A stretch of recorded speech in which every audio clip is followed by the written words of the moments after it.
الحمد لله نحمده ونستعينه ونستغفره ونعوذ بالله من شرور أنفسنا ومن سيئات أعمالنا من يهده الله فلا مضل له ومن يضلل فلا هادي له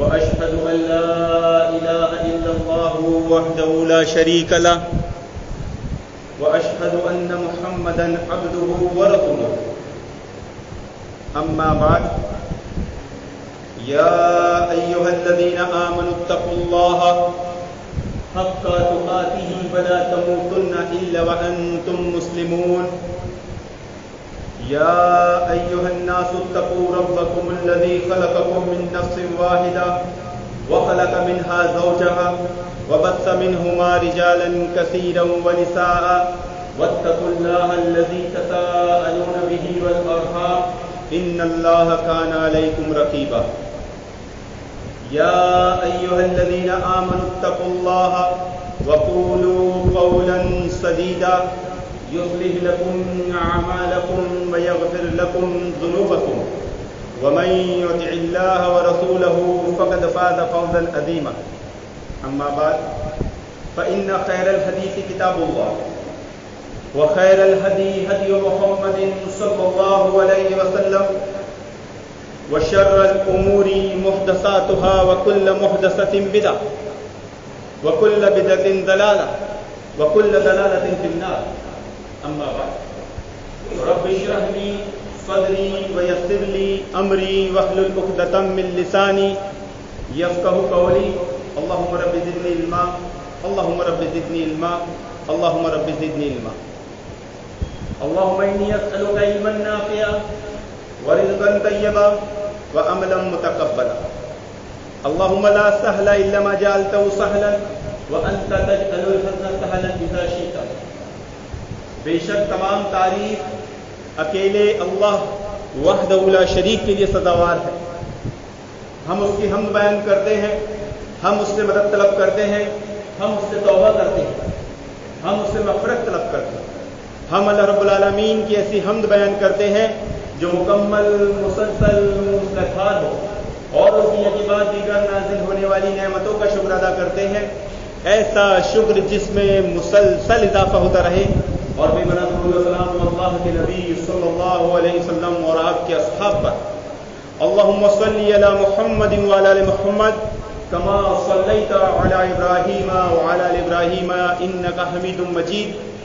اللہم بارک علی محمد وعلی آل محمد کما بارکت علی ابراہیم وعلی آل ابراہیم انک حمید مجید. حاضرین جمعہ, میرے دینی اسلامی بھائیوں اور پردہ نشین خواتین و حضرات اور میری ماں و بہنوں, آج کے خطاب کا عنوان آزمائش کا مقابلہ خوشی سے کریں. باد نصیب مسلم معاشرے میں ہمیشہ بیمار ہو کے نہیں چلتی, بلکہ کبھی کبھی فضا آلودہ ہوتی ہے, تو کبھی کبھی تیز آندھی چلتی ہے, تو کبھی کبھی آتش فشاں کے دہانے پھٹ پڑتے ہیں. لیکن مکمل راحت و سکون مل جانا زندگی میں یہ ایک خیال اور وہم. عقل مندی اور دانائی کا تقاضا یہ ہے کہ مسلمانوں کو اپنے نفس کو اسلام اور مسلمانوں کے مشکلات کا سامنا کرنے, ان کو برداشت کرنے, ان کا حل تلاش کرنے اور ان کے سامنے استقلال کے ساتھ کھڑے رہنے کے لیے ہمہ وقت ہر وقت اپنے آپ کو تیار رکھنا چاہیے. صرف تیز اور تند تبصروں سے وقت ضائع نہیں کرنا چاہیے, کیونکہ یہ عمل شکار تو نہیں, لیکن شکاری کی آنکھ ضرور پھوڑ سکتا. وقتاً فوقتاً امت مسلمہ کو جن فتنوں کا سامنا کرنا پڑتا ہے دراصل وہ ان کی آزمائش اور ناخالص کو خالص سے جدا کرنے کے لیے ہوتا ہے. جیسے کہ اللہ رب العالمین نے قرآن مجید میں فرمایا کہ لیمیز اللہ الخبیث من الطیب ویجعل الخبیث بعضہ الی بعض فیرکمہ جمیعا فیجعلہ فی جہنم اولئک هم الخاسرون. اللہ رب العالمین نے قسم کھانے کے انداز میں کہا ہے کہ بے شک اللہ رب العالمین ناخالص کو خالص سے جدا کر کے رہے گا. ناخالص کو خالص سے جدا کر کر رہے گا اور ناخالص کا ایک ڈھیر بنا دے گا, ایک کچرا بنا دے گا اور پھر اس کچرے کو اٹھا کر جہنم میں ڈال دے گا اور ایسے ہی لوگ نقصان اٹھائیں گے. اللہ رب العالمین نے قرآن مجید میں ایک قاعدہ ہمیں سکھایا ہے, بتایا ہے, جس کی آج کے مسلمانوں کو اشد ضرورت ہے. اور وہ قاعدہ کیا ہے کہ آزمائش کا مقابلہ خوشی سے کریں. آزمائش, تکلیف, مصیبت, پریشانی ہم پہ آتی ہے نا تو ہم اس سے زیادہ پریشان ہو جاتے ہیں. جتنی بڑی آزمائش, مصیبت, تکلیف, پریشانی ہم پر ہوتی ہے نا, ہمارے ہاؤ بھاؤ چال ڈھال سے اس سے زیادہ بڑی دکھائی دینے لگتی ہے. جبکہ رب العالمین نے قاعدہ یہ دیا ہے کہ آزمائش کا مقابلہ کیسے کرنا ہے؟ خوشی سے کرنا ہے. سلیمان علیہ السلام کے متعلق اللہ رب العالمین نے قرآن مجید میں کیا فرمایا ہے, اور وہ آیت کریمہ ہر مسلمان کے علم میں ہوگی, ہر مسلمان نے پڑھا ہوگا, ہر مسلمان پڑھتا ہوگا. ھذا من فضل ربی, ھذا من فضل ربی, یہ میرے رب کا فضل ہے. اب آپ دیکھیے یہ آیت کریمہ بعض دکانوں پہ بھی ملے گی, بعض گھروں پر بھی لکھی ہوئی ملے گی. حالانکہ وہ گھر اور وہ دکان خالص حرام کی کمائی سے بنے ہوں گے. سب نہیں, کچھ, اور میں نے تو ایسے دیکھا ہوں اور ان کی کمائی بھی جانتا ہوں جو خالص یا تو بیاس کی تھی یا تو جوئے سٹے کی تھی, اور جب انہوں نے گھر بنایا, جب انہوں نے دھندا تجارت ڈالی تو وہاں کیا لکھا؟ ھذا من فضل ربی, یہ میرے رب کا فضل ہے. آپ بھی دیکھتے ہوں گے معاشرے میں. آج کے بعد غور کرنا, اس آیت کے آگے انہوں نے نہیں پڑھا کہ اللہ رب العالمین سلیمان علیہ السلام کیا بات بول رہے ہیں. اگر اس کے آگے پڑھ لیے ہوتے کبھی اس گھر پر ھذا من فضل ربی لکھنے کی جرت ہمت نہیں کرتے. ھذا من فضل ربی, سلیمان علیہ السلام نے فرمایا یہ میرے رب کا فضل ہے. لیبلونی ااشکر ام اکفر ومن شکر فانما یشکر لنفسی ومن کفر فانہ ربی غنی کریم. کیا فرما رہے ہیں سلیمان علیہ السلام کہ یہ میرے رب کا فضل ہے کہ اس نے مجھے آزمایا. آزمائش کا مقابلہ خوشی سے کر رہے ہیں اور ہم چاہتے ہیں کہ آزمائش آئی چلی. ایسا کام, ایسی زندگی, ایسا سسٹم نکالیں جس میں کوئی تکلیف نہ ہو, پوری زندگی سکون و اطمینان سے گزر جائے. اے بندے, تو نے اللہ تعالیٰ کی سنت کو سمجھا کدھر ہے؟ منہج سلف سیکھا کدھر ہے؟ انبیاء کی سنت کو سمجھا سیکھا کدھر ہے؟ سلیمان علیہ السلام کہہ رہے ہیں ھذا من فضل ربی لیبلونی اشکر ام اکفر, کہ اللہ رب العالمین کا مجھ پر فضل ہے کہ اس نے مجھے آزمایا کہ میں شکر کرتا ہوں کہ ناشکری کرتا ہوں. ومن شکر فانہ یشکر لنفسی, تو جو شخص شکر کرے گا وہ اس کے لیے ہے, اپنے ہی لیے ہے, اور جو ناشکری کرے گا ومن کفر فإن ربی غنی کریم, جو ناشکری کرے گا اللہ رب العالمین اس سے بے پرواہ ہے اور وہ بہت کرم کرنے والا ہے. تو ایک مسلمان کو یہ معلوم ہونا چاہیے کہ اگر وہ ایمان لایا ہے تو اس پر آزمائش آئے گی. آزمائش کا مقابلہ خوشی سے کرنا ہے, آزمائش کے مقابلے میں پریشان نہیں ہونا ہے. اگر آزمائش, تکلیف, مصیبت, پریشانی, بیماری, تکلیف جو بھی اس پر آئے, اگر وہ خوشی سے کرے گا تو اس میں صحیح فیصلے, صحیح ڈیسیزن لے گا, صحیح اقدام اٹھائے گا اور مثبت انداز میں کام کرے گا اور اس کی عبادتوں میں خلل نہیں آئے گا. لیکن اگر وہ پریشان ہو جائے گا, غلط ڈیسیزن لے گا, اور سب سے بڑی چیز اگر دیکھنے کو ملے گی اس کی عبادتوں میں خلل ملے گا. عبادت کی پابندی نہیں ہوگی تو ہم پر کوئی تکلیف مصیبت آئے تو کیا کہنا ہے؟ ھذا من فضل ربی، یہ میرے رب کا فضل ہے کہ اس نے مجھے آزمایا۔ ایمان والوں کی تو آزمائش ہو نہیں، کیا انبیاء کی آزمائش نہیں ہو؟ کیا صحابہ کی نہیں ہوئی؟ کیا ولی اللہ کی نہیں ہو؟ کیا ہماری نہیں ہوگی؟ بس ایک لیول، جس کا جیسا ایمان اس کی ویسی آزمائش، جس کا جیسا ایمان اس کی اتنی بڑی آزمائش۔ اللہ رب العالمین نے قرآن مجید میں ایک قاعدہ بیان فرمایا ہے، اور آج کے حالات حاضرہ میں مسلمانوں کو اصل میں اسی مسئلے کو سب سے زیادہ سیکھنا ہے۔ آزمائش کے تعلق سے ایک مسلمان کیا کہتا ہے محترم حاضرین؟ ہم مسلمان ہیں، ہم دیندار ہیں، ہم پڑھے لکھے ہیں، دنیا میں بڑی تعداد ہماری موجود ہے، پھر بھی تجارت میں برکت نہیں ہے، پھر بھی ہمارے حالات بدل نہیں رہے ہیں، پھر بھی پوری دنیا میں ہم مغلوب ہیں، کفار ہم پر غالب ہیں۔ وجہ کیا ہے؟ وجہ سبب کچھ اور ہے جسے تو خود سمجھتا ہے، زوال بندہ مومن کا بے ذری سے نہیں۔ مسئلہ یہ ہے محترم حاضرین کہ ہم نے اللہ رب العالمین کی ابتلا اور آزمائش کے قانون کو نہیں سمجھا، ہم نے اللہ رب العالمین کے ابتلا اور آزمائش کے قانون کو نہیں سیکھا ہے، ہم نے اللہ رب العالمین کے ابتلا آزمائش کے قانون اور سبق کو نہیں پڑھا ہے اور نہ پڑھنا چاہتے ہیں۔ پڑھنا چاہتے ہیں کیا؟ آج مسلمانوں کا آزمائش کے تعلق سے کیا تصور ہے، کیا مزاج ہے؟ ہر مسلمان نہیں، عمومی طور پر زیادہ تر مسلمانوں کو میں نے دیکھا ہوں جو یہ چاہتے ہیں کہ کوئی کام وہ کرے، چاہے وہ ان کی ازواجی زندگی ہو، چاہے وہ ان کا بزنس تجارت ہو، چاہے وہ ان کی اور بھی کوئی پالیٹکس یا جماعتی لیول پر کام ہو، چاہے دعوتی فیلڈ ہو، ہر جگہ وہ سوچتے ہیں کہ ان کے دل، دماغ، جسم، اعضاء کو کوئی تکلیف نہ پہنچے اور کام ہو جائے، سکون اطمینان برقرار رہے۔ اب تو دعوت بھی اس سے محفوظ نہیں ہے۔ آپ دیکھیں گے ایک جماعت دعوت کا کام کرتی ہے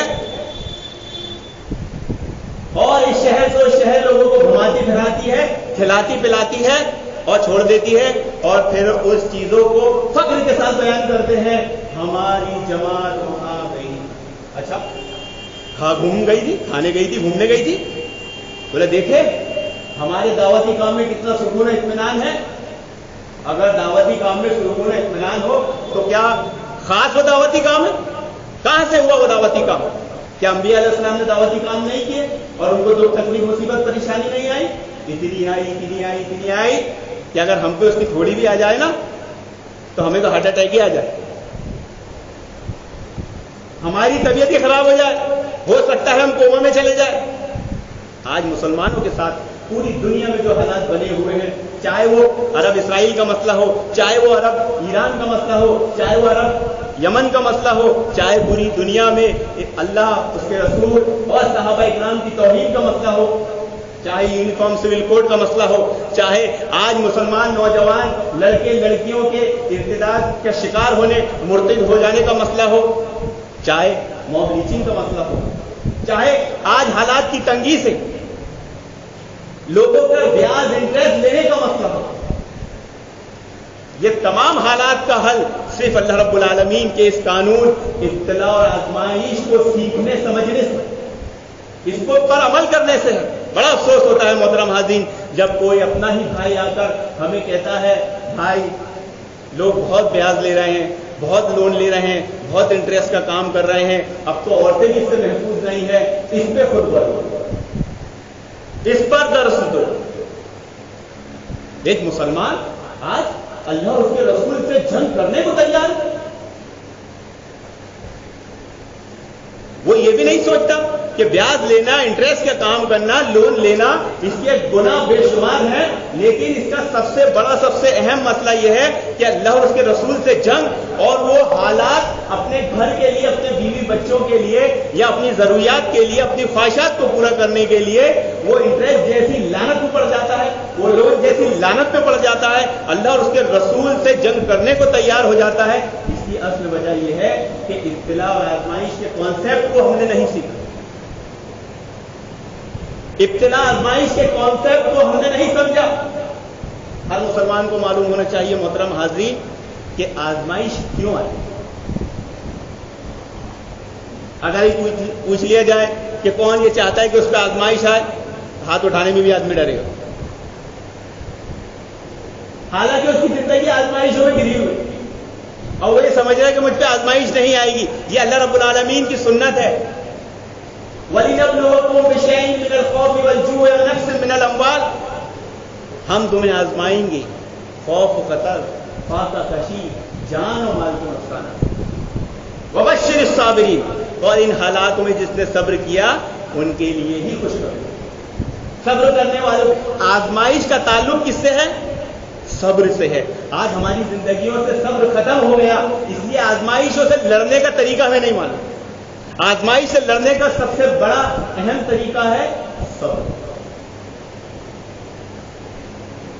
اور پھر جب ان کو کوئی تکلیف آئے تو کیا کہے؟ قالوا ان للہ وانا الیہ راجعون، ہم اللہ ہی کے ہیں اور اللہ ہی کی طرف ہم کو جانا ہے۔ تو آزمائش کیوں آتی ہے؟ آزمائش کیوں آئے؟ آزمائش آنے کا فائدہ کیا ہے اور آزمائش نہیں آنے کا نقصان کیا ہے؟ یہ ایک مسلمان کو معلوم ہونا چاہیے۔ اگر اس دنیا سے اللہ رب العالمین آزمائش کا سسٹم ختم کر دے تو کیا ہوگا؟ پتہ کیسے چلے گا کہ کون ایمان والا ہے؟ پتہ کیسے چلے گا کہ کس کا ایمان کا دعویٰ کتنا سچا ہے؟ پتہ کیسے چلے گا کہ کون اپنے دعوے ایمان میں جھوٹا ہے؟ پتہ کیسے چلے گا کہ کس کے دل میں نفاق ہے؟ تو آزمائش کی وجہ سے ایک مومن کا ایمان نکھر کر سامنے آتا ہے اور آزمائش کی وجہ سے ایک منافق کا نفاق کھل کے ظاہر ہو جاتا ہے۔ سورہ احزاب اٹھا کر دیکھیے محترم حاضرین، اور غزوہ احزاب کا واقعہ دیکھیے پڑھی کہ جب 12,000 کے لشکر نے مدینہ کو گھیر لیا چاروں طرف سے، 12,000 کا لشکر، اب اس میں یہودی اور مشرکین سب مل گئے، سارے دشمن ایک ہو گئے، چاروں طرف سے گھیر لیا۔ سب اتنا ہی ہے، چلو چاروں طرف سے کسی کو گھیر لیا جائے، آدمی اپنے علاقے میں خندقیں کھود لے۔ وہ زمانہ اتنا ٹیکنالوجی والا نہیں تھا کہ فائٹر پلین اڑ کے چلا جائے اور اٹیک کر کے واپس آ جائے۔ گھوڑے ہوتے تھے، آدمی ہوتے تھے، زیادہ گلیل ہوتی تھی، خندقیں کھود لے، اپنے آدمی اس میں بٹھا دے، دشمن گھوڑوں کے ساتھ، ہاتھی کے ساتھ اس کو پار نہیں کر سکتا۔ صحابہ کرام نے بھی خندقیں کھودی، لیکن اس میں مسئلہ یہ تھا کہ خود مدینہ کے اندر کے لوگ بھی منافق ہو گئے۔ مدینہ کے اندر رہنے والے یہودیوں نے، بنو قریظہ نے بغاوت کر دی، مسلمانوں کی مخالفت کر دی۔ اب ایمان والے اور منافقوں کی جو سب تھی، بظاہر مسلمانوں کی، صحابہ کرام کی سب دکھ رہی تھی، وہ ان کو ایسا لگا کہ اب مسلمان پس گئے، اب کوئی طاقت ان کو نہیں بچا سکتی۔ باہر سے حملہ ہے، کہیں سے راستہ کھلا نہیں ہے، اندر والوں نے بھی بغاوت کر، اب بس پسنے کا انتظار ہے، اب بس ختم ہونے کا انتظار ہے۔ ایسی آزمائش اللہ تعالیٰ نے ڈالا، ایسی آزمائش ڈالا اللہ تعالیٰ نے ایمان والوں پر۔ تو ھذا من فضل ربی، جو ایمان والے صحابہ اکرام تھے انہوں نے اس آزمائش کا مقابلہ خوشی سے کیا، اور جن کے دلوں میں نفاق تھا وہ فوراً بیزار ہو گئے اور کہہ دیا کہ اللہ اور اس کے رسول کا وعدہ تو جھوٹا تھا، اللہ اور اس کے رسول نے ہم سے جھوٹا وعدہ کیا تھا، ہم اس جنگ میں شامل نہیں ہوں گے، ہماری فصلیں کھڑی ہیں، ہمارے گھر بار ہیں، ہمارے بیوی بچے ہیں، اور وہ الگ ہو گئے۔ اللہ تعالیٰ ایمان کا ٹیسٹ لیتا ہے، اس لیے آزمائش ہونا ضروری ہے۔ اللہ تعالیٰ بندوں پر ایسے حالات ڈالتا ہے، اللہ رب العالمین بندوں پہ ایسے معاملات ڈالتا ہے جس میں اس کی آزمائش ہوتی ہے۔ کوئی نہیں بچ سکتا آزمائش کو، بس فائدہ یہ ہے کس کا کتنا ایمان ہے، کون کتنا بڑا اپنا ایمان کا دعویٰ کرتا ہے، اس کی آزمائش اسی کے مطابق ہوگی۔ تو کبھی حالات سے نہ ڈرے، نہ ظاہر باہر والوں کے نہ اندر والوں کے، بلکہ اپنے ایمان کا جائزہ اور یہ سبق ابتلا اور آزمائش کو پڑھتے رہے محترم حاضرین، سیکھتے رہیں اور اللہ رب العالمین پر بھروسہ رکھے۔ اللہ رب العالمین کی مدد ضرور آتی ہے۔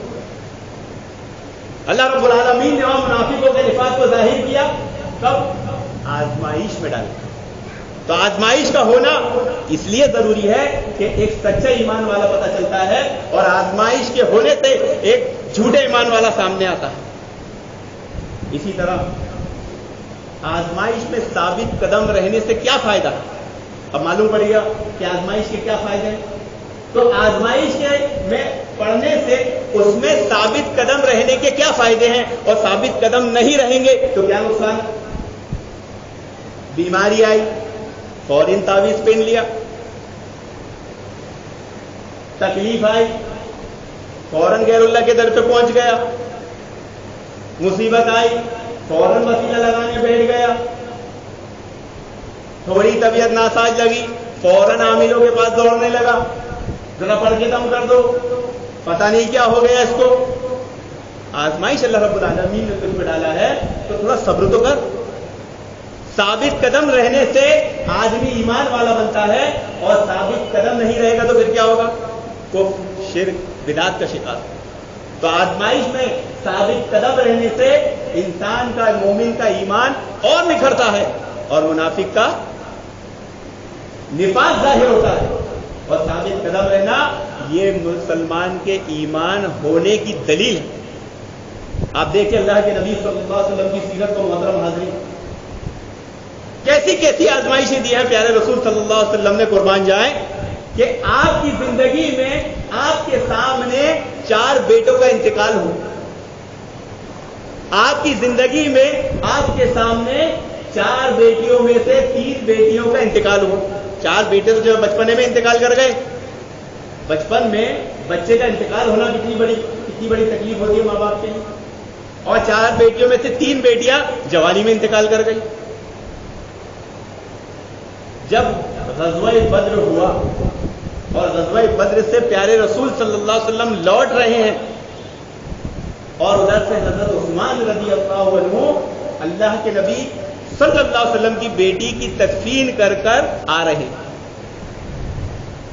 کتنی بڑی آزمائش کہ نبی کریم صلی اللہ علیہ وسلم غزوہ بدر سے لوٹ رہے ہیں، اور ادھر حضرت عثمان آپ کی بیٹی کی تدفین کر کے آ رہے ہیں۔ آپ کو اتنا بھی وقت، اتنا بھی ٹائم نہیں ملا کہ اپنی بیٹی کی تدفین میں جاتے۔ جیسا ایمان ویسی آزمائش۔ ہمارا اگر ایسا مسئلہ ہو جائے محترم حاضرین، تو ہمارے یہاں ایک بچہ فوت ہو جائے تو ہماری زندگیاں غم و پریشانیوں سے بھر جاتی ہے، ساری زندگی اس کی یاد میں نکل جاتی ہے، اور ہمیشہ، اور بعض لوگ تو اس پہ ناشکری کا کلمات بھی کہنا شروع کر دیتے ہیں۔ تو اللہ تعالیٰ آزماتا ہے، اور جیسے ایمان میں آدمی ثابت قدم رہے گا اس کی آزمائش ہوگی۔ پیارے رسول صلی اللہ علیہ وسلم کی زندگی آپ اٹھا کے دیکھیے، کیسی کیسی آزمائشیں دی ہیں انہوں نے۔ اور ہم، ایک مسلمان آج چاہتا ہے اس کو کوئی تکلیف مصیبت نہ آئے، اس پہ کوئی پریشانی نہ آئے محترم حاضرین۔ آزمائش کا آنا اور اس میں ثابت قدم رہنے سے انسان کو اللہ رب العالمین نے خوشخبری دیا ہے۔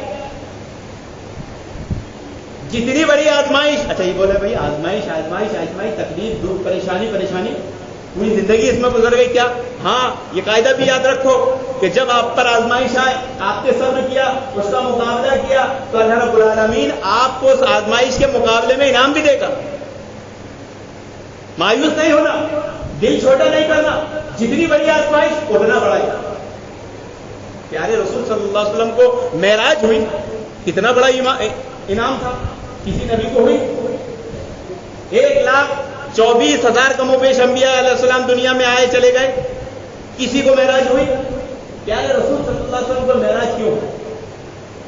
معراج ہوئی ہے مسئلہ تو معلوم، لیکن ابتلا آزمائش کے قانون کو، ابتلا آزمائش کے سبق کو آج یہ امت مسلمہ بھول گئی، آج اس کو سیکھنے سمجھنے کی کوشش بھی نہیں کرتی۔ یہ معراج اللہ رب العالمین نے اسی ابتلا آزمائش میں کامیابی پر دی، اور وہ کامیابی اور آزمائش کیا تھی؟ حضرت عائشہ رضی اللہ عنہ نے پوچھا، اے اللہ کے نبی صلی اللہ علیہ وسلم، غزوہ احد سے زیادہ آپ پر کوئی دکھ، تکلیف، مصیبت، پریشانی آئی ہے؟ غزوہ احد میں اللہ کے نبی صلی اللہ علیہ وسلم کا سر مبارک زخمی ہو گئے، اس زبردست طریقے سے حملہ کیا گیا کہ جو لوہے کی سکلی تھی، جو سکندر ہوتے جو اس ٹائم ہتھیار کے طور پر استعمال کرتے، اس سر میں گھس گئے، زندان مبارک شہید ہو گئے۔ تو صحابہ تو یہی سمجھتے تھے، حضرت عائشہ ام المومنین یہی سمجھتی تھی کہ سب سے زیادہ سخت دن اللہ کے نبی صلی اللہ علیہ وسلم کی زندگی میں احد کا ہے، موت کے قریب تھے، افواہ اڑائی گئی تھی کہ اللہ کے نبی کو شہید کر دیا گیا۔ تو حضرت عائشہ نے پوچھا، اے اللہ کے نبی صلی اللہ علیہ وسلم، کیا آپ پر احد سے زیادہ بھی کوئی سخت دن آیا ہے؟ اللہ کے نبی صلی اللہ علیہ وسلم نے فرمایا، ہاں۔ اے عائشہ، ہاں۔ بولا کون سا؟ بولا طائف کا مقام، وادی طائف میں جو ظلم اللہ کے نبی صلی اللہ علیہ وسلم کے ساتھ کیا گیا، جو تکلیف اللہ کے نبی صلی اللہ علیہ وسلم کو دی گئی، ایسی تکلیف آپ کو زندگی میں نہیں دی گئی۔ مارا گیا، ستایا گیا، مذاق اڑایا، بچے چھوڑ دیے گئے پیچھے۔ آج حق جماعت کا کام کرنے والوں کے پیچھے بھی ایسے ہی لونڈے لپاٹے چھوڑ دیے جاتے ہیں، جو انہیں تنگ کرتے ہیں، انہیں پریشان کرتے ہیں۔ یہ انہیں مشرکین کا شیوا ہے۔ تو جتنی بڑی آزمائش اتنا بڑا انعام۔ ابراہیم علیہ السلام کی آزمائش ہوئی، کیسا بڑا اللہ رب العالمین نے انعام دیا۔ ابراہیم علیہ السلام کی سنت کو رہتی دنیا تک، قیامت تک سنت بنا دیا گیا۔ قربانی، یہ ابتلا اور آزمائش کے اسباب، یہ ہمارے اسلاف اس کو پڑھتے تھے، سیکھتے تھے، اس پہ عمل کرتے تھے۔ آج تو تھوڑی سی تکلیف آئی کہ آدمی لون لینے بھاگ جاتا ہے، آج تو تھوڑی سی ضرورت آئی آدمی انٹرسٹ کی طرف دیکھتا ہے، آج تو تھوڑی سی تکلیف آئی آدمی نشاور چیزوں کا استعمال کرتا ہے۔ ابتلا اور آزمائش میں پڑھنا ہی نہیں چاہتا، اسے ایسا برا سمجھتا ہے جیسے آگ میں گرنے کو برا سمجھتا ہے۔ اللہ رب العالمین نے اس طرز عمل کا قرآن مجید میں سختی سے منع کیا۔ اللہ رب العالمین نے کیا فرمایا قرآن مجید میں پتہ ہے؟ کہ وَمِنَ النَّاسِ مَن يَعْبُدُ اللَّهَ عَلَىٰ حَرْفٍ، بعض لوگ ایسے ہیں جو اللہ رب العالمین کی عبادت کنارے پر کھڑے رہ کے کرتے ہیں، ایک طرف ہو کر۔ وَإِنْ أَصَابَهُ خَيْرٌ اطْمَأَنَّ بِهِ، کہ جب ان پر کوئی فائدے کی چیز دکھتی ہے، ان کے من مطابق کوئی چیز آتی ہے، فوراً اسے قبول کر لیتے فوراً۔ وَإِنْ أَصَابَتْهُ فِتْنَةٌ انقلب علی وجهہ، اور جب ان کے مزاج کے مطابق کوئی بات نہیں آتی، ان کی پسند کے مطابق کوئی بات نہیں آتی، فوراً منہ پھیر کے چلے جاتے ہیں۔ خسران الدنیا والآخرہ ذالک هو الخسران المبین، ایسے ہی لوگ دنیا اور آخرت میں خسارہ اٹھانے والے ہیں کہ جو دین میں اپنی پسند کی چیز آئے تو فوراً قبول کرتے ہیں، اور اپنی پسند کی چیز نہ آئے تو فوراً منہ پھیر کے چلے جاتے ہیں۔ اس طرز عمل کی اللہ رب العالمین نے سختی سے تردید کی ہے اور مومنوں کو تنبیہ کی ہے کہ ایسا طرز عمل اختیار مت۔ وَمِنَ النَّاسِ مَن يَعْبُدُ اللَّهَ وَمِنَ النَّاسِ مَن يَعْبُدُ اللَّهَ وَمِنَ النَّاسِ مَن يَقُولُ آمَنَّا بِاللَّهِ فَإِذَا أُوذِيَ فِي اللَّهِ جَعَلَ فِتْنَةَ النَّاسِ كَعَذَابِ اللَّهِ، کہ بعض لوگ ایسے ہیں جو کہتے ہیں ہم اللہ پر ایمان لائے، لیکن جب اللہ کی راہ میں ان کو تکلیف دی جاتی ہے، اللہ کی راہ میں ان کو ستایا جاتا ہے، تو اسے وہ اللہ کا عذاب سمجھ لیتے ہیں۔ اللہ کے بندوں کو اللہ کی راہ میں تکلیف دینا، اللہ کے بندوں کو اللہ کی راہ میں ستانا، یہ تو سنت رہی ہے، یہ تو قیامت تک چلی ہے، اسے اللہ کا عذاب نہیں سمجھنے کا۔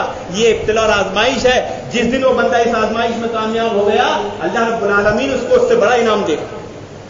اور اللہ تعالیٰ نے دیا کہ جب اللہ کے نبی کے بیٹے کا انتقال ہوا، مشرکین نے کہا نبی کی تو نسل ہی ختم ہو گئی، اللہ تعالیٰ نے نسل کٹے تو تم ہو۔ ان پر تو ابتلا آزمائش ہے، ان کی بھلے ہی کوئی بیٹا دنیا میں نہیں رہا، لیکن رہتی قیامت تک ان کے چاہنے والے دنیا میں رہیں گے اور تمہارا کوئی نام لینے والا نہیں رہے۔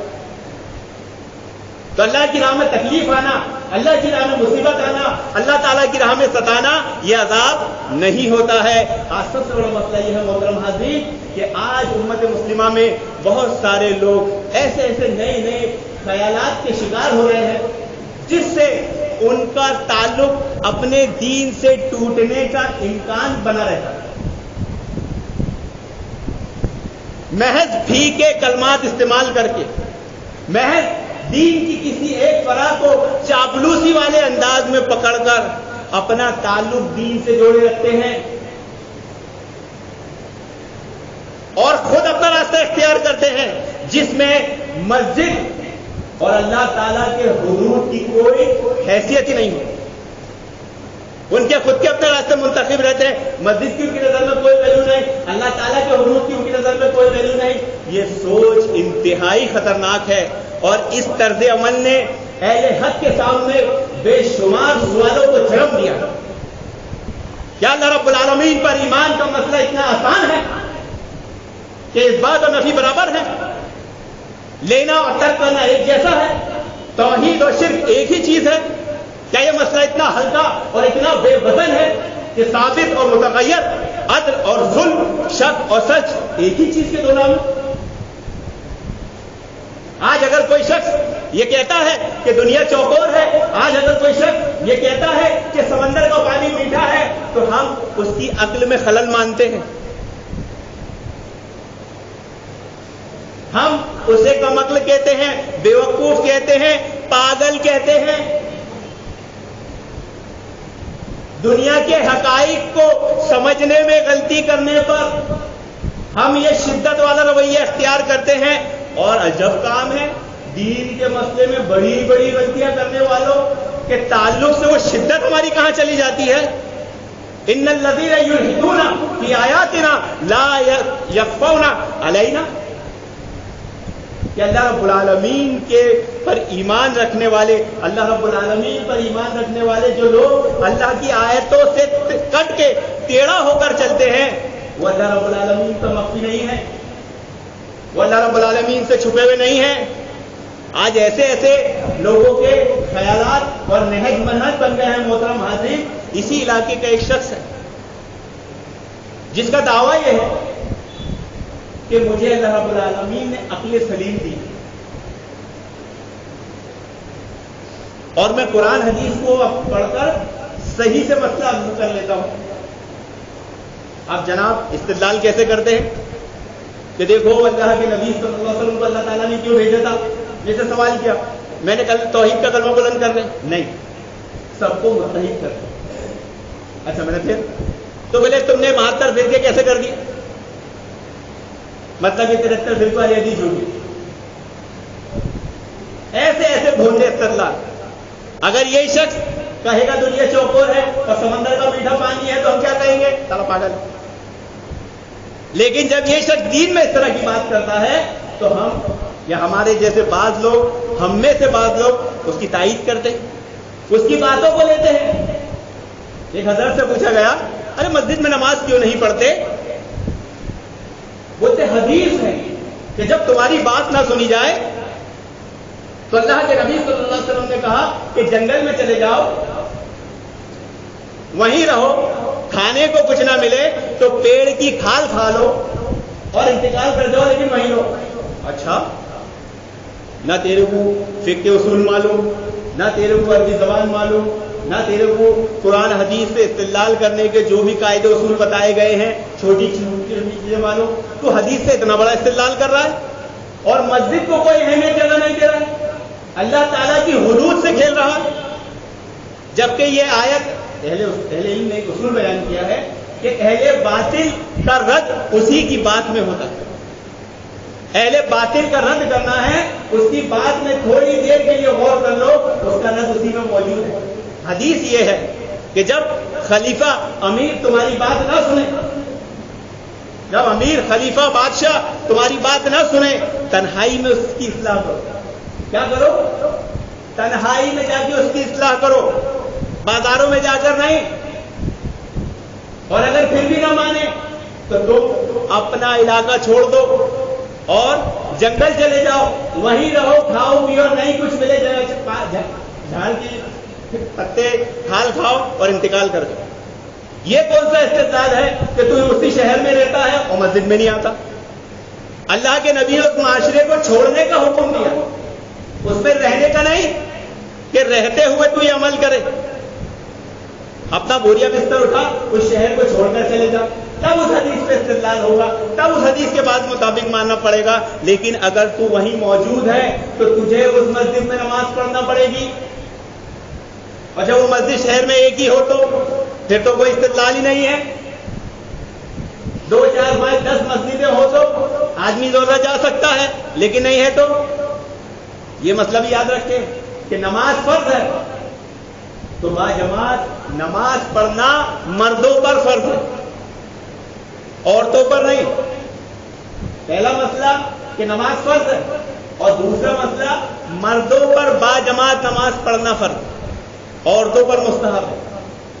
اس لیے عورت اگر مسجد جانا چاہے تو اسے مت روکنا، اگر جانا نہیں چاہے تو زبردستی مت کر، کیونکہ اس پہ فرض نہیں ہے۔ اب ایک فرض چھوڑ رہا ہے آدمی، ایسی بات کر رہا ہے، اس پر اس کی اصلاح کرنی چاہیے، اس کو سمجھانا چاہیے. اگر اس کے تعلق سے کوئی بات کہہ دے تو جناب کہتے ہیں خطبے میں تانے تشنے چل رہے ہیں. واہ واہ. حضرت علی حضرت فاطمہ سے، حضرت علی ابو جہل کی بیٹی سے نکاح کرنے جا رہے تھے. حضرت فاطمہ کو اس کی خبر لگی، فوراً اللہ کے نبی صلی اللہ علیہ وسلم کی خدمت میں گئی، آپ کی شکایت کی. اللہ کے نبی نے پہلا کام کیا کیا؟ خطبہ دیا. کہا دشمن و دوست کی بیٹی ہے، گھر میں نہیں رہ سکتے. جس نے فاطمہ کا دل دکھایا میرا دل دکھایا. حضرت علی نے یہ نہیں بولا کہ تانے تشنے کر اللہ کے نبی، جبکہ انہیں معلوم تھا خطبہ انہیں کے خلاف ہے. کوئی اور نہیں تھا حضرت فاطمہ کا دل دکھانے والا، کوئی اور نہیں تھا ابو جہل کی بیٹی سے رشتہ کرنے والا. تو خطبے میں بات کہنا یہ تانے تشنے نہیں ہوتے، یہ اصلاح ہے اور یہ سنت ہے. جب حضرت عمر نے کہا جو یہ کہے گا کہ اللہ کے نبی انتقال کر گئے اس کا سر قلم کر دوں گا، تو حضرت ابو صدیق نے کیا کیا تھا؟ درد دیا تھا کہ نہیں دیا تھا؟ کیونکہ حضرت عمر نے کہہ دیے تھے میرے خلاف یہ تانے تشنے دے رہا ہے. ایسے بھولے بھولے استدلال، ایسے استدلال کر رہے کیے جا رہے ہیں دین میں، اور ہم ہیں کہ ہمارے کانوں کو کیوں نہیں لگے. کیوں؟ کیونکہ ہم میں آزمائش کا مقابلہ خوشی سے کرنے کی عادت ہی نہیں. ہم آزمائش میں پڑھنا نہیں چاہتے، آزمائش سے جان چھڑانا چاہتے. کون پڑھے بھائی؟ تو کیا آپ آزمائش سے بچ جاؤ گے؟ کیا اللہ تعالیٰ اس آزمائش میں فیل ہونے کے بعد آپ سے امتحان لینا چھوڑ دے گا؟ یاد رکھیں انسان کی زندگی پوری اسی سے بھری ہوئی ہے. الذی خلق الموت والحیات لیبلوکم ایکم احسن عملا. ہم نے زندگی اور موت کو پیدا ہی اسی لیے کیا ہے کہ آزمائے کہ تم میں کون اچھے عمل کرنے والا. یہ اصول بھی یاد رکھیں محترم حاضرین، جب اللہ رب العالمین بندے کو آزماتا ہے تو ان اسبابوں کو اس کے قریب کر دیتا ہے. ایسا نہیں ہوگا کہ آپ کی آزمائش ہو اور سبب اسباب آپ سے دور ہو، آپ کے قریب ہوگا. جب صحابہ اکرام حج کے لیے نکلے اللہ رب العالمین نے فرمایا میں تمہیں آزماؤں گا. یہ جو تم عمرہ کے لیے جا رہے ہو بیت اللہ کی طرف جا رہے ہو، تمہاری آزمائش ہوگی. حالت احرام میں جب آدمی احرام مان لیتا ہے تو شکار نہیں کر سکتا، اس کے لیے شکار منع ہے. صحابہ کہتے ہیں کہ شکاری جانور پرندے حالت احرام میں ہمارے اتنے قریب آگے بیٹھ جاتے تھے کہ ہم چاہے تو انہیں ہاتھ سے پکڑ. ایسے اللہ آزماتا ہے. بنی اسرائیل کو کیسے آزمایا مچھروں کو؟ 6 دن مچھلی پکڑو، 1 دن عبادت کا دن، 1 دن تمہیں اجازت نہیں مچھلی پکڑنے.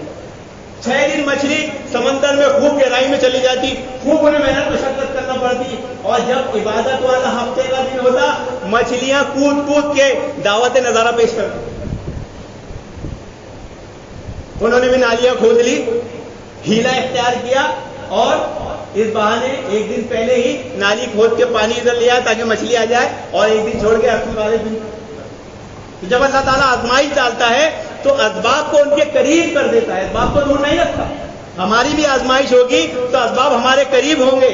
اللہ تعالیٰ ایسے حالات ڈالے گا، ایسے معاملات ڈالے گا کہ تمہیں ابتلا آزمائش میں ڈالے، اور جو اس میں کامیاب ہو وہ اس کے لیے رام ہے، اور جو اس میں ناکام ہوا اس کے لیے خسارہ اٹھانے والا. طالوت علیہ السلام کے ساتھیوں کو کیا حکم دیا گیا کہ جنگ پر جانا ہے، جنگ پر جانا ہے، اور پھر راستے میں ایک نہر آئے گی اور پانی بھی نہیں پینا. کیسی کیسی آزمائش ہے محترم حاضرین کہ اللہ رب العالمین آپ کے سامنے برائی کا راستہ کھول دے. کمال یہ ہے کہ برائی کا راستہ کھلا رہے اور آدمی برائی نہ کرے. کمال یہ ہے کہ گناہ کا راستہ اس کے سامنے کھلا رہے اور وہ گناہ نہ کرے. آج برائی انسان کے ہاتھ میں ہے، آج گناہ کا راستہ اس کے ہاتھ میں ہے. یہ بہت بڑی آزمائش ہے آج کے ٹائم میں. یہ ایسی آزمائش ہے نہ بچہ بچا، نہ بوڑھا بچا، نہ عورت بچی، نہ مرد بچا. کوئی بچا نہیں بچا محترم حاضرین. تو ابتلا اور آزمائش یہ اللہ رب العالمین کا قانون ہے، اور ہر انسان کو اس سے گزرنا ہے، ہر مسلمان کو اس سے گزرنا ہے. کوئی مسلمان یہ نہیں کہہ سکتا کہ وہ ابتلا آزمائش میں نہیں پڑے گا. ابتلا آزمائش میں پڑنا اللہ کا عذاب نہیں ہوتا. وما اصابکم من مصیبت فبما کسبت ایدیکم ویعفو عن کثیر. تم پر جو تکلیف آتی ہے وہ تمہارے عملوں کی کرتوت ہے. اور اللہ رب العالمین تو بہت سی باتوں سے درگزر کر دیتا ہے. بولے یہ جو تکلیف ہے یہ تو عملوں کی کرتوت ہے, اور آپ کہہ رہے ہو کہ یہ انعام والی بات ہے, آزمائش ہے, کرتوت نہیں ہے. اس پر کو سمجھ, جو آزمائش آدمیوں کے کرتوت کی وجہ سے ہوتی ہے, اللہ رب العالمین ایسے شخص کو دنیا کے لیے عبرت بنا دیتا ہے, انعام نہیں دیتا اسے. فرعون, قارون, ہارون, ان کو دیکھیے, حامان کو, انہوں کو کیا کیا رب العالمین نے دنیا میں عبرت بنا دی. اور صحابہ اکرام کو دیکھیے کہ جب ان کو ابتلا آزمائش میں مبتلا کیا اور وہ اس پر ثابت قدم رہے, کیسر و کسریٰ کے تاج ان کے قدموں میں ڈال دیا, پوری دنیا میں ان کا بول بالا کر دیا, پوری دنیا میں اسلامی حکومت قائم کی. ما اصاب من مصیبت الا باذن اللہ, جب تم پر کوئی مصیبت آتی ہے تو وہ اللہ تعالیٰ کا حکم ہوتا ہے. ایک طریقہ یہ ہے مصیبت کا کہ اللہ تعالیٰ کا حکم ہے, وَيُؤْمِنْ بِاللَّهِ يَهْدِي قَلْبَهُ, تاکہ اللہ رب العالمین ایمان والے کو دلوں کو ہدایت دے. جو اللہ تعالیٰ کے حکم سے تکلیف, مصیبت, پریشانی آتی ہے وہ کس لیے آتی ہے؟ اللہ رب العالمین بندے کے گناہوں کو معاف کرتا ہے. اس پر بیماری آئے گی, اس پر تکلیف آئے گی, اس پہ مصیبت آئے گی, اس سے تجارت میں خسارہ ہوگا, حادثات ہوں گے, بچی کی موت ہوگی وغیرہ. تو یہ جو تکلیف اللہ رب العالمین ڈالتا ہے بندے کے گناہ معاف کرنے کے لیے ڈالتا ہے, ایمان والے کے گناہ معاف کرنے کے لیے ڈالتا ہے. یہ اللہ کا عذاب نہیں ہوتا. اللہ کا عذاب وہ ہوتا ہے جو بندے کو عبرت بنا دے. اور ایک تکلیف ہوتی ہے, ما اصاب من مصیبت فی الارض ولا فی انفسکم الا فی کتاب من قبل ان نبرہا, کہ دنیا میں تم پر جو تکلیف آتی ہے وہ ایک کتاب میں لکھی ہوئی ہے. ایک ایمان والے کے اعمال ایسے نہیں ہوتے کہ اس کے درجات بلند ہو. جو اللہ رب العالمین نے اس کے لیے ایک کتاب میں لکھ دیا ہے کہ اس کا جنت میں یہ مقام ہے, لیکن دنیا میں آنے کے بعد وہ ایسے اعمال نہیں کر رہا, وہ اعمالوں میں کمزور ہے, نیکیوں میں کمزور ہے, تو اللہ رب العالمین اس پہ تکلیف ڈالتا ہے. کیسی تکلیف؟ اس کے بچے کو موت دے دے گا, اس کے بچے کو بیماری دے دے گا, اس کے بچے کو بہت بڑی تکلیف میں مبتلا کر دے گا. اب وہ بچے کی تکلیف, بیماری, پریشانی کو اٹھائے گا, اس تکلیف پر صبر کرے گا, اس کے بدلے میں اللہ رب العالمین اس کے درجات کو بلند کر دے گا. میرے بچے کو کوئی تکلیف نہ آئے, سارا کچھ نہیں ہوا, اس کو تھوڑا دم کرو. عاملوں کے چکر لگانا تو آج عام سی بات ہو گئی ہے مسلمانوں کی, کیونکہ مسلمان نے سمجھ لیا ہے کہ دنیا میں اس کی کوئی تکلیف ہی نہیں آئے گی. ارے اللہ کے بندے, تو ایمان والا ہے, تیری زندگی اس سے بھری رہے گی. کیا وہ واقعہ نہیں معلوم کہ وہ ایک صحابیہ تھی, ان کا لباس کھل جایا کرتا تھا. کیا اللہ کے نبی بہت تکلیف میں ہوں, دعا کر دیجیے. کیا پیارے رسول صلی اللہ علیہ وسلم کو نہیں معلوم تھا میں اس پہ دم کر دوں, دعا کر دوں, اس کی تکلیف دور ہو جائے؟ ہم فوراً دم کرنے بیٹھ جاتے ہیں, ہم فوراً اس کے لیے دعا کرنے بیٹھ جاتے. پیارے رسول نے اس کی ابتلا آزمائش کا سبق سکھایا, تو صبر کر, صبر کرے گی تیرے لیے جنت ہے. اب دیکھیے فقہ کا مسئلہ, اب اصول فقہ کی, کہا اللہ کے نبی ٹھیک ہے میں صبر کروں گی. اتنا کر دیجئے کہ جو دورہ مجھ پہ پڑتا ہے, جو میرا لباس مجھ سے اتر جاتا ہے, میں برہنہ ہو جاتی ہوں, بے پردہ ہو جاتی ہوں, وہ نہ ہو. یعنی تکلیف, مصیبت, پریشانی میں اللہ تعالیٰ کے حدود کی خلاف ورزی نہ ہو. تکلیف رہ جائے چلے گا, ھذا من فضل ربی, یہ میرے رب کا فضل ہے جو اس نے مجھے آزمایا, میں آزمائش کے لیے تیار ہوں, بس اللہ تعالیٰ کے حدود کی خلاف ورزی نہ ہو. اتنا کر لے, اتنا کر دیجیے. اللہ کے نبی نے دعا کی, اتنا ہو گیا. تو ہم پر بھی اگر کوئی تکلیف آئے تو ہم اس چیز کو برابر خیال رکھیں کہیں اللہ تعالیٰ کے حدود کی کوئی خلاف ورزی تو نہیں ہو رہی. ورنہ آج تو عامل ہی اللہ رب العالمین کے حدود کی خلاف ورزی کرتا ہے, غیر شرعی عمل, شرکی عمل کر کے دیتا ہے, اور ایک مسلمان اس آزمائش کو ٹالنے کے لیے باقاعدہ لے آتا ہے. وہ آزمائش بھی دیکھیے محترم حاضرین, کون سی؟ وہ دنیا کی. اگر اس آزمائش میں پڑا رہے گا, کتنے سال رہے گا؟ 10 سال, 20 سال, 30 سال, 40 سال, 50 سال. موت تو آئے گی, اس کے بعد جنت ہے, انعام ہے اتنا بڑا. لیکن اس آزمائش میں فیل ہوتا ہے اور ہمیشہ ہمیشہ کے لیے جھیلنے والے عذاب کو تیار ہو جاتا ہے. اولئک هم الخاسرون, ایسے ہی لوگ خسارہ اٹھانے والے. تو یہ اللہ رب العالمین کا قانون ہے. ابتلا اور آزمائش آج ہر مسلمان کو سیکھنا سمجھنا ضروری ہے, اور آزمائش سے بالکل گھبرانا نہیں ہے. آزمائش کا مقابلہ خوشی سے کرنا ہے. ہم حدیثیں سنتے ہیں, صحابہ کے واقعات سنتے ہیں, غور نہیں کرتے. انہیں کفار ڈرایا کرتے تھے, وہ تمہارے خلاف اتنا بڑا لشکر کھڑا ہو گیا ہے, کیا بولتے تھے, ہمارے لیے اللہ کافی ہے. تو انہیں سبق یاد تھا کہ آزمائش کا مقابلہ خوشی سے کیا جائے. جب وہ جنگ میں جاتے تھے تو ان کی اولادوں کو, ان کے شوہر کو, ان کے بچوں کو, ان کے بھائیوں کو ان کے سامنے قتل کر دیا جاتا تھا, شہید کر دیا جاتا تھا. وہ پوچھتے تھے پیارے رسول صلی اللہ علیہ وسلم کیسے ہیں؟ ہمارے وہاں کسی کی طبیعت خراب ہو جائے گی پورا محلہ جگا دیتا رہے, ذرا سی تکلیف آ جائے گی اتنا شور, اتنا راستوں میں وہ اڑدھم کرے گا کہ جو لوگ اچھے بھلے ہیں ان کی بھی طبیعت خراب کر دے گا. چاہتا ہی نہیں کہ اس کا آزمائش آئے, ابتلا ہے. ایسا کوئی رول ہے؟ یہ اللہ تعالیٰ کی سنت کے خلاف ہے. آپ دنیا میں آئے ہیں, آپ پر ابتلا آزمائش آئے گی, بس کسی پہ کچھ, کسی پہ کچھ, کسی پہ کچھ آئے گی. بس اس ابتلا اور آزمائش کا مقابلہ خوشی سے کرنا ہے, جیسے صحابہ اکرام نے کیے. صحابہ اکرام کی زندگی اٹھا کے دیکھے, ان میں جو اختلاف ہوا وہ یہی تھا کہ آزمائش کا مقابلہ انہوں نے خوشی سے کیا. وہ کوششیں کیسے کرتے تھے؟ وہ اجتہادی کوششیں نہیں, وہ یہ نہیں تھا کہ ان کے دل برے تھے, وہ یہ نہیں تھا ان کی نیتیں خراب تھی. وہ ہر جگہ کتاب و سنت اللہ تعالیٰ کی حدود کو پکڑ کے رکھتے. زبیر بن عوام عشرہ مبشرہ صحابہ, وہ حضرت معاویہ کی طرف تھے, لیکن حضرت علی ایک دن ان کو ملے اور کہا اے عوام تمہیں یاد نہیں, اے زبیر تمہیں یاد نہیں کہ پیارے رسول صلی اللہ علیہ وسلم نے فرمایا تھا کہ ایک دن تم مجھ سے ضرور جنگ کرے گا. وہ حدیث بھول گئے تھے. بہت ساری باتیں درس میں خطاب میں ہوتی ہے, کون یاد رکھتا ہے؟ آدمی سنتا ہے کبھی دھیان نہیں دیتا. حضرت علی نے جیسے ان کو یاد دلایا, زبیر بن عوام نے اپنا گھوڑا اٹھایا اور فوراً جنگ کے میدان سے نکل گئے.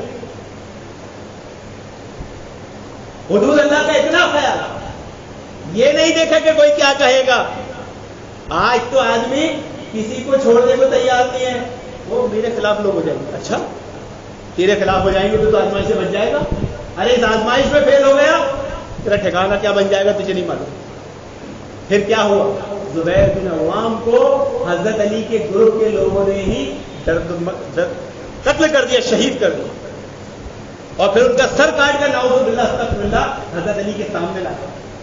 حضرت علی نے اس بدبخت کو جہنم کی بشارت سنائی. آزمائش ابتلا آئی, کیسے صحابہ اکرام ثابت قدم رہے, کیسے حدود اللہ کا خیال رکھا. جب حضرت عثمان کے زمانے میں 3 دن کے لیے باغیوں نے مسجد نبوی پر قبضہ کر لیا, تو کیا کیے صحابہ اکرام؟ نماز پڑھنا چھوڑ دیے. کن نے قبضہ کیا تھا؟ باغیوں. صحابہ کے دشمن, بغاوت کرنے والوں نے, جو شرعی اعتبار سے غلط. تو صحابہ اکرام نے سب سے پہلا مسئلہ جا کے کیا پوچھا؟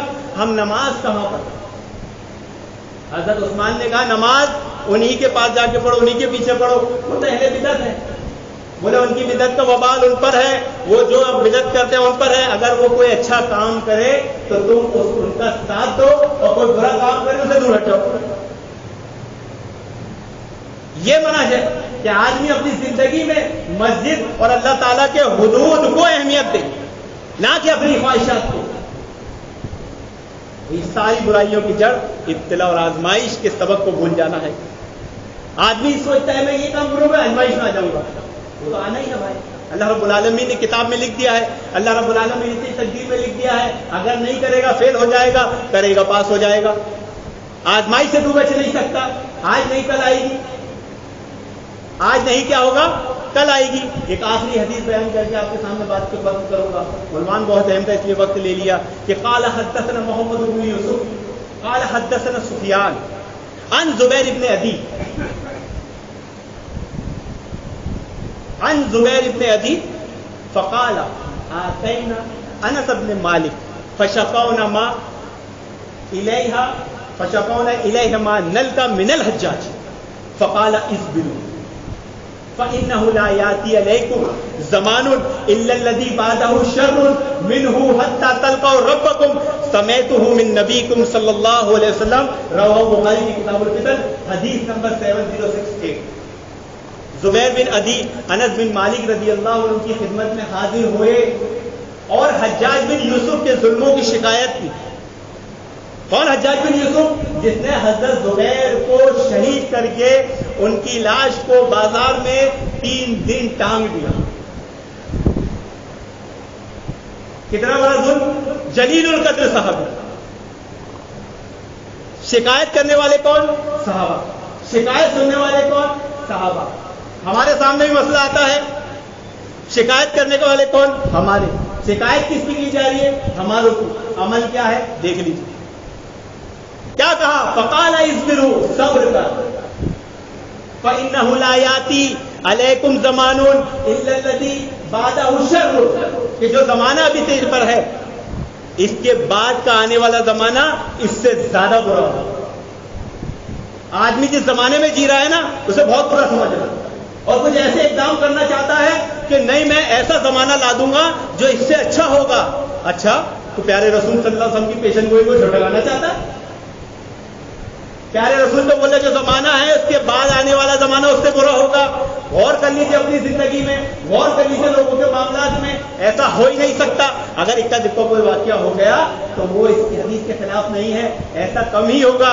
لیکن اکثر ایسا ہوگا کہ جس زمانے میں تم جی رہے ہو اس کے بعد آنے والا زمانہ اس سے برا ہی ہے. ہمارے ملک کے حالات دیکھ لیجیے، ہماری زندگی کے حالات دیکھ لیجیے. پہلے کیا دور تھا، آج کیا دور، اور آنے والا دور کیسا ہو. صحابہ نے صبر کی تلقین کی، بھڑکایا نہیں. لیس منا من خفف امراتا علی زوجہ او عبدا علی سیدہ. کہ وہ شخص جو بیوی کو شوہر سے اور غلام کو اپنے مالک سے بھڑکائے وہ ہم میں سے نہیں. صحابہ نے کیا تلقین کی؟ صبر کرنا. کتنا صبر؟ منہ حتی تلقوا ربکم، یہاں تک کہ تمہیں موت آ جائے، یہاں تک کہ تم مر جاؤ، اللہ کے نبی صلی اللہ علیہ وسلم سے جا کر آخرت میں مل جاؤ. اتنا صبر کر.